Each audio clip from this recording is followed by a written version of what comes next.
Hello बच्चों, कैसे हो आप सब लोग। बच्चों, आज मैं आपको गुप्त साम्राज्य के बारे में बताने वाली हूँ। बहुत साल पहले, करीब 1700 साल पहले, भारत की धरती पर एक चमकदार और शक्तिशाली साम्राज्य था, गुप्त साम्राज्य। लोग कहते थे कि यहाँ ज्ञान, शांति, कला इतनी थी कि लगता था जैसे सूरज की सोने जैसी रोशनी यहीं बस गई हो। कहानी शुरू होती है एक बुद्धिमान राजा से, चंद्रगुप्त प्रथम। उन्होंने लगभग 300 ईसा पूर्व में शासन संभाला।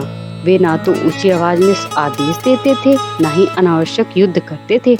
वे अपनी दयालुता, बुद्धिमत्ता से छोटे छोटे राज्यों को एकजुट करते गए। धीरे धीरे गुप्त साम्राज्य उगते सूरज की तरह चमकने लगा। फिर आया उनके वीर पुत्र समुद्रगुप्त। बच्चों, सोचो तो, एक राजा जो युद्ध भी जीतता था, कविता भी लिखता था और वीणा भी बजाता था।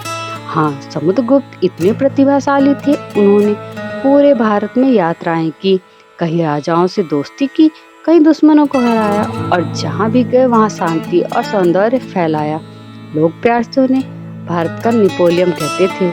लेकिन गुप्त युग की असली चमक तब आई जब चंद्रगुप्त द्वितीय, महान विक्रमादित्य, लगभग 375 ईस्वी में राजा बने। उनके शासन में गुप्त साम्राज्य भारत की सबसे खुशहाल जगह बन गया। उनके राज्य में अद्भुत लोग रहते थे, कलाकार जो सुंदर भित्ति चित्र बनाते थे, कवि जैसे कालिदास जो मनमोहक रचनाएं लिखते थे, वैज्ञानिक जैसे आर्यभट्ट जो तारों, संख्याओं और शून्य का अध्ययन करते थे, ज्योतिषी जैसे वीरावीर जो आकाश और मौसम को समझते थे। एक दिन चीन से एक यात्री आया, फ्रिहान। लगभग 400 ईस्वी में वो जंगलों, पहाड़ों, नदियों को पार करके गुप्त साम्राज्य देखने आया। और उसने क्या कहा? यहाँ के लोग बहुत शांति प्रिय हैं, शहर स्वच्छ है और ज्ञान तो मानो खजाना है।